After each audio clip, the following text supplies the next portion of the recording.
2026-এ যদি এই রাজ্যে পরিবর্তন না ঘটে তাহলে ধর্ম নিয়ে রাজনীতি বা কথাবার্তা ছেড়ে দিন, শিল্প, চাকরি এই সমস্ত কিছু ছেড়ে দিন, আপনার ভাতা ভিক্ষা এই সবও ছেড়ে দিন। প্রাণে বেঁচে থাকতে পারবেন তো? মাত্র 26 দিন হয়েছে, এখনও 1 মাস পূরণ হয়নি, কিন্তু একটা ঘটনা আমরা ভুলে গেছি। আমরা মেতে গেছি এসআইআর নিয়ে, আমরা মেতে গেছি ভোট নিয়ে, আমরা মেতে গেছি প্রার্থী তালিকা নিয়ে। কিন্তু আনন্দপুর কাণ্ড চোখে আঙুল দিয়ে দেখিয়ে দিচ্ছে যে এই রাজ্যের কি অবস্থা হতে চলেছে। এই রাজ্য কার্যত যৌতুকগৃহের মধ্যে প্রবেশ করছে, এবং দমকল দপ্তরে যা এফিসিয়েন্সি এই 15 বছরে বাড়িয়েছেন দিদিমণি, তাতে করে আগামী দিনে আনন্দপুর কাণ্ড আপনার ঘরেও হতে পারে, এবং সেখানে যদি ঘটনা ঘটে যায় আপনি নিশ্চিহ্ন হয়ে যাবেন এই পৃথিবী থেকে। শুধুমাত্র আপনার পরিবারের মুখে কিছু টাকা গুঁজে দিয়ে পুরো ব্যাপারটা ধামা চাপা দেওয়ার চেষ্টা করা হবে। কেন বলছি এই কথাটা? আপনাদের আমি একদম ডেটা দিয়ে, তথ্য দিয়ে, স্ট্যাটিস্টিক্স দিয়ে দেখিয়ে দেবো যে এই জায়গাটায় কত ভয়ঙ্কর পরিস্থিতি তৈরি হয়ে গেছে। আনন্দপুর কাণ্ড হয়েছে 26শে জানুয়ারি, যখন গোটা দেশ রিপাবলিক ডে মানাচ্ছে। দিদিমণি আসার সময় পায়নি, তখন দাউ দাউ করে জ্বলে উঠল আনন্দপুর, এবং 27খানা প্রাণ চলে গেল। কিন্তু মুশকিলের ব্যাপার কি জানেন? হাতে হাতে 10 লাখ টাকার চেক, এখনও প্রিয়জনের দেহাংশটুকুও পেল না আনন্দপুরের আগুনে মৃতদের পরিবার নিখোঁজ 27। ভাবতে পারছেন কি দুর্বিষহ অবস্থার মধ্যে দিয়ে যাচ্ছে ওই পরিবারগুলোর হাতে 10 লাখ টাকার চেক তুলে দেওয়া হয়েছে। কেননা আনন্দপুর কাণ্ড মোটামুটি পশ্চিমবাংলার যে রিজিয়ন আছে সেটা ছাড়িয়ে সর্বভারতীয় ক্ষেত্রে হাইলাইট হয়ে গেছে বিভিন্ন কারণে। সেগুলো এক এক করে আপনাদের সামনে নিয়ে আসছি।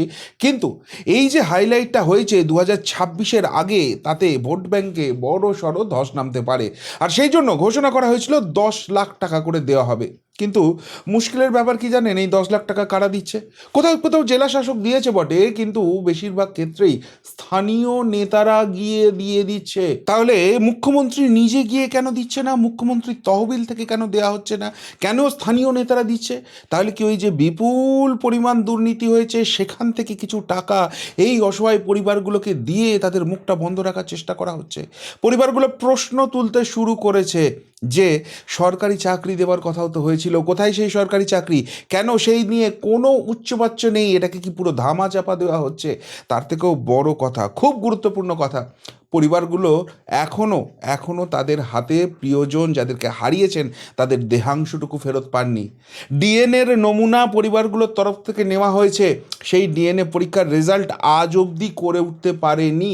পুলিশকে যখন ফোন করছে পরিবারগুলো, তখন পুলিশের তরফ থেকে জবাব যাচ্ছে যে পরে আমরা জানাচ্ছি এই ব্যাপার নিয়ে।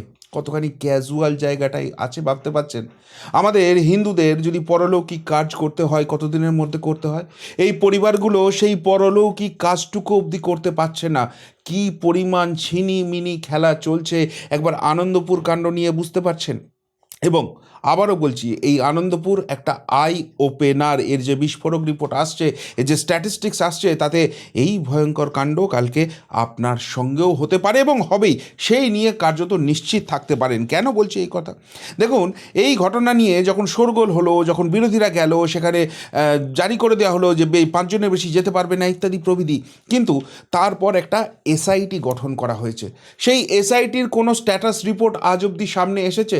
যখন আরজিকর কাণ্ড হয়েছিল, যখন বারবার এক্সপোজ হয়ে যাচ্ছিল যে এই তোলামুলি মালগুলো ওখানে গিয়ে ফেরেববাজি করেছে, ওখানে গিয়ে সমস্ত এভিডেন্স লুটপাট করেছে, সেগুলোকে হটিয়ে দেওয়ার চেষ্টা করেছে, তখন বারবার আমরা পুলিশের তরফ থেকে ওই ফটো তুলে তুলে সাংবাদিক বৈঠক দেখছিলাম, এবং সেখানেও মিথ্যাচার করা হচ্ছিল।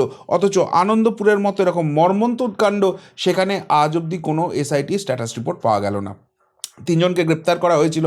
একজন ওই যে গোডাউন ছিল সেই গোডাউনের মালিক, 2জন হচ্ছে যে বেসরকারি সংস্থাটা ছিল মোমো কোম্পানি, তাদের 2জন কর্মী। কিন্তু প্রশ্ন হচ্ছে ওই বেসরকারি মোমো কোম্পানির মালিককে এখন অবধি ডেকে জেরা করা হলো না কেন?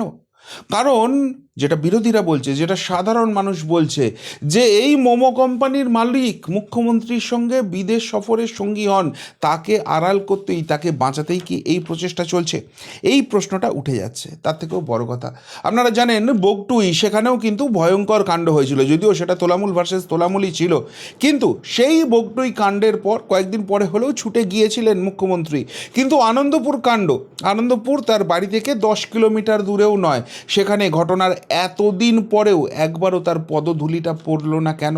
সেই প্রশ্নটা উঠে যাচ্ছে। কি আড়াল করতে চাইছেন, কি চেপে দিতে চাইছেন? তার থেকেও বড় কথা, কয়েকদিন আগে আমরা দেখলাম যে পুরুলিয়ার এক শ্রমিক, তিনি মারা গেলেন বাইরে কাজ করতে গিয়ে, পরে সেটা আবার খোলসা হয়ে গেছে, যে মেরেছে সব নামটাম সামনে চলে এসছে।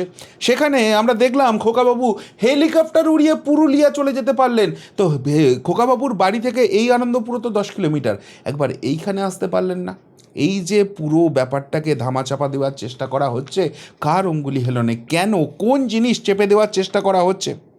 এবার আর একটা মজার তথ্য দেখুন, এইখানে যে ঘটনা ঘটেছে সেই ঘটনার পরিপ্রেক্ষিতে যখন বলা হচ্ছে যে এখানে নাকি নজরদারির অভাব ছিল, বেশ, নজরদারির অভাব ছিল, কিন্তু স্থানীয় কাউন্সিলর, মিউনিসিপ্যালিটি, পঞ্চায়েতের লোক, পঞ্চায়েত সমিতি, জেলা পরিষদ, এমএলএ, এমপি কোন দলের? এতজন যখন একটা নির্দিষ্ট রাজনৈতিক দলের, তাহলে এই নজরদারির খামতি কি করে হয়? এবং সবথেকে গুরুত্বপূর্ণ যে প্রশ্নটা আনন্দপুর নিয়ে উঠে যাচ্ছে, যে এনজিটি অর্থাৎ ন্যাশনাল গ্রিন ট্রাইব্যুনাল, এই যে বাইপাস আছে, এর পাশাপাশি যে জলাভূমিগুলো আছে, সেখানে তোলামূল নেতারা একের পর এক জলাভূমি বুঝিয়ে দিচ্ছে, এবং বুঝিয়ে দিয়ে সেগুলো প্রাইভেটলি বিক্রি করে দেওয়া হচ্ছে, সেখানে বড় বড় আবাসন উঠছে। সেই নিয়ে ন্যাশনাল গ্রিন ট্রাইব্যুনালে মামলা হয়, এবং পরবর্তীকালে স্পেসিফিক্যালি নাম চলে আসে এই নাজিরাবাদের, এই আনন্দপুরের, এবং সেখানকার যে জলাভূমি ভরাট হয়েছে সেই নিয়ে এনজিটি কিন্তু রায় দিয়েছে যে এগুলোকে রিকভার করতে হবে, এইভাবে করা যেতে পারে না। কিন্তু তারপর, এবং সেটা আজকে দেয়নি, এই রায় এসছে 2022, 23, 24 সালে, অর্থাৎ 2-3 বছর আগের রায়, কিন্তু তারপরেও কেউ কোনো রকম কোনো স্টেপ নেয়নি। তার কারণটা কি? তার কারণ এখানে কি তাহলে এদের মদতেই সমস্ত কিছুটা চলছিল? তার থেকেও বড় প্রশ্ন হচ্ছে, এই যে গোডাউন যেখানে অগ্নিকাণ্ড ঘটেছে, সেটা আগে কৃষি জমি ছিল, তার পাশে আগে জলা জমি ছিল, এদের ক্যারেক্টার চেঞ্জ করে ভরাট করে এগুলোকে গোডাউন করে দেওয়া হয়েছে। সেটা তো করা যায় না। এই রাজ্যের ভূমি রাজস্ব দপ্তর কার হাতে আছে? তিনি এই ব্যাপারে চুপ হয়ে আছেন কেন? কেন এত বড় গন্ডগোল ঘটছে তার দপ্তর কোনো দিন সেটা জানতে পারেনি? কিভাবে এই সমস্ত রেজিস্ট্রেশন হয়ে গেল, তার জবাব কে দেবে? অর্থাৎ আনন্দপুরে কেঁচো খুঁড়তে গেলে কার্যত কেউটে বেরোবে, সবাই জড়িত রয়েছে, এবং 25-75-এর ভাগ কি রমরমিয়ে চলছে, যে প্রশ্নটা বিরোধীরা তুলছে। সেই কারণেই এখানে মুখ্যমন্ত্রীর পদধূলি পড়ে না, সেই কারণেই এখানে খোকাবাবু আসেন না, সেই কারণেই এখানে দেহাংশ এখনও আইডেন্টিফাই করে তুলে দেওয়া হয় না, সেই কারণেই এখানে এসআইটি গঠন হলেও তাদের কোনো স্ট্যাটাস রিপোর্ট সামনে আসে না, সেই কারণেই এখানকার যিনি মূল জায়গার লোক রয়েছেন, সেই মোমো কোম্পানির মালিক, তাকে ডেকে জিজ্ঞাসাবাদটুকু অবধি করা হয় না। এবার আর একটা মজার জিনিস আপনাদের সামনে নিয়ে আসি, সেটা হচ্ছে যখন এখানে ঘটনা ঘটে তখন ফায়ার ডিপার্টমেন্টের যিনি ডিজি, সেই রণবীর কুমার, তিনি ঘটনাস্থলে পৌঁছেছিলেন, এবং সব দেখে টেকে তিনি পরিষ্কার বলে দিয়েছিলেন, হ্যাঁ ডিপার্টমেন্টের দোষ আছে, গাফিলতি আছে, পুরো নজরদারি করা যায়নি। আচ্ছা, এত ভয়ঙ্কর একটা কাণ্ড হয়ে গেল, তারপর ফায়ার ডিপার্টমেন্টের তরফ থেকে আজ অবধি কোনো কিছু নির্দেশিকা এসেছে যে ভবিষ্যতে এই ধরনের আনন্দপুর কাণ্ড যাতে না ঘটতে পারে, তার জন্য এই এই এই এই মেজারিং স্টেপ আমরা নেব? আসেনি। তার কারণ এই আনন্দপুর কাণ্ড ঘটে যাওয়ার পরও ঘুম ভাঙেনি, এবং ঘুম ভাঙলেও বেসিক্যালি যে করাপশনের মধ্যে দিয়ে পুরো সিস্টেমটা চলছে, সেখানে মৌচাকে ঢিল মারা হয়ে যাবে। সুতরাং এই রকমের আনন্দপুর কাণ্ড ঘটবে, এবং সেইখানে গিয়ে কোনো রকমে মুখে কিছু টাকা গুঁজে দিয়ে ব্যাপারটাকে ধামা চাপা দেওয়ার চেষ্টা করা হবে। ঘটনার 32 ঘন্টা বাদে এখানে দমকল মন্ত্রী এসেছে, কতখানি ক্যাজুয়াল অ্যাপ্রোচ এই সরকারের, এই প্রশাসনের, বুঝতে পারছেন? ঘটনার সময় সেখানে দমকল মন্ত্রী আসেনি, কিছু স্ট্যাটিস্টিক্স আপনাদের সামনে দিই। এই মুহূর্তে গোটা রাজ্যে আপাতত ফায়ার স্টেশন সংখ্যা হচ্ছে 130 এবং 350টা মতো এখানে ফায়ার ইঞ্জিন রয়েছে। 2011 সালে ক্ষমতায় আসার পর এই 15 বছরে মাত্র 55খানা ফায়ার স্টেশন বৃদ্ধি হয়েছে। আর ন্যাশনাল স্ট্যান্ডার্ড অনুযায়ী এই মুহূর্তে পশ্চিমবঙ্গের কতগুলো ফায়ার স্টেশন লাগবে জানেন? 2000। সেখানে না আছে কোনো পার্মানেন্ট স্টাফ, না আছে প্রপার ট্রেনিং, না আছে প্রপার ইকুইপমেন্ট। তাহলে এই যে দমকল ডিপার্টমেন্টের জন্য বছরের পর বছর বাজেট অ্যালোকেশন হচ্ছে, সেই টাকাটা যাচ্ছে কোথায়? এই ডিপার্টমেন্টে শুধু দাদা ধরে কিছু কন্ট্রাকচুয়াল লোক পাওয়া যায়, যাদেরকে নাকি কোনো রকম কোনো সিকিউরিটি দেওয়া হয় না, অর্থাৎ তাদের কোনো লাইফ ইন্স্যুরেন্স করে দেওয়া হয় না। ফলে এই আগুনের মতো ভয়ঙ্কর কাণ্ডে তারা জীবনের ঝুঁকি নিয়ে যাবেন কেন? এই অনেক কিছু প্রশ্ন আছে। কিন্তু এই যে দমকল ডিপার্টমেন্টটা, সেটা কিভাবে কোলাপস করছে আপনাদের জানাচ্ছি। 50 লক্ষ জনবসতি রয়েছে কলকাতাতে এবং সেখানে ফায়ার স্টেশনের সংখ্যা মাত্র 18। সুতরাং এরকম আনন্দপুর মুহুর্মুহু ঘটবে। কিভাবে সিস্টেমটা কোলাপস হয়েছে এই 15 বছরে একবার সেই স্ট্যাটিস্টিক্সটা দেখে নিন। তারপর আপনারা নিজেরাই ঠিক করুন যে আপনারা সঠিকভাবে থাকতে পারবেন তো 26-এর পরে। 2011 থেকে 2020 অর্থাৎ প্রথম 10 বছর ধরে নেওয়া যেতে পারে, সেখানে এই রাজ্যে ভয়ঙ্কর অগ্নিকাণ্ড ঘটেছে এমন ঘটনার সংখ্যা 6টা। অর্থাৎ যেটা বাম আমলে ছিল, যে স্ট্রাকচারটা ছিল, যে পার্মানেন্ট এমপ্লয়ি ছিল, সেই স্ট্রাকচারটা ভাঙতে তো সময় লেগেছে এবং এখানে করাপশান ঢুকতে তো সময় লেগেছে। সুতরাং প্রথম 10 বছরে সেই ইম্প্যাক্টটা বোঝা যায়নি।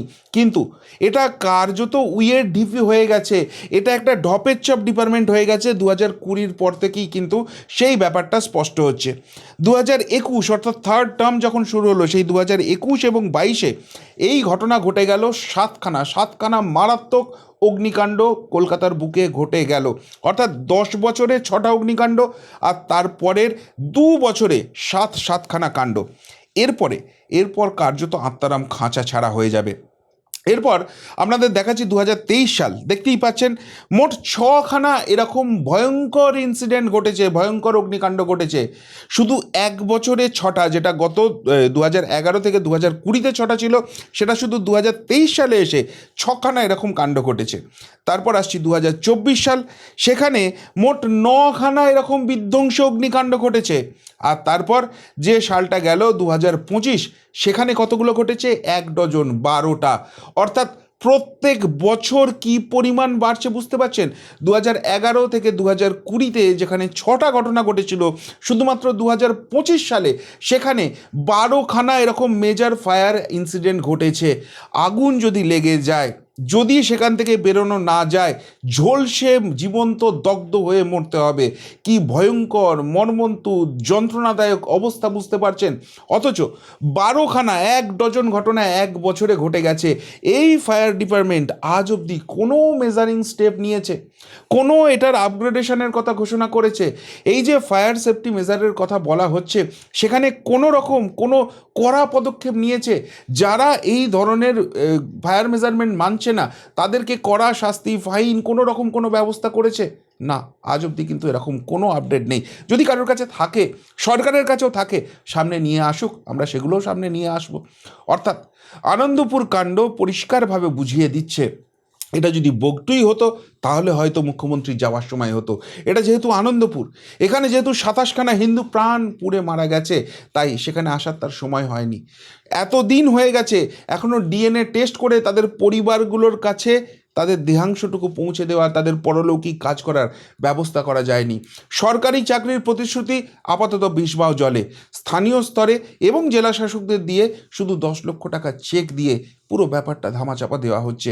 এবং সবথেকে গুরুত্বপূর্ণ, যাকে মূল কালপ্রিট মনে করা হচ্ছে, তাকে এসআইটি গঠন করার পরও ডেকে জিজ্ঞাসাবাদ করা হচ্ছে না।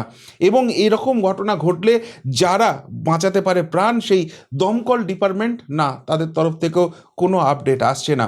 সুতরাং আনন্দপুর কাণ্ড চোখে আঙুল দিয়ে দেখিয়ে দিচ্ছে কতখানি দুঃখ, কতখানি কষ্ট, কতখানি যন্ত্রণা এই বাংলা, এই কলকাতার জন্য অপেক্ষা করছে 26-এ, যদি এই রাজ্যে কোনো পরিবর্তন না হয়। কি বলবেন এই নিয়ে? যদি কিছু বলার থাকে অবশ্যই কমেন্ট বক্সে কমেন্ট করে জানাবেন। এখনকার মতো এখানেই শেষ করলাম, ফেরত আসছি নতুন প্রতিবেদন নিয়ে খুব তাড়াতাড়ি। ভালো থাকবেন, সাথে থাকবেন, পাশে থাকবেন। নমস্কার।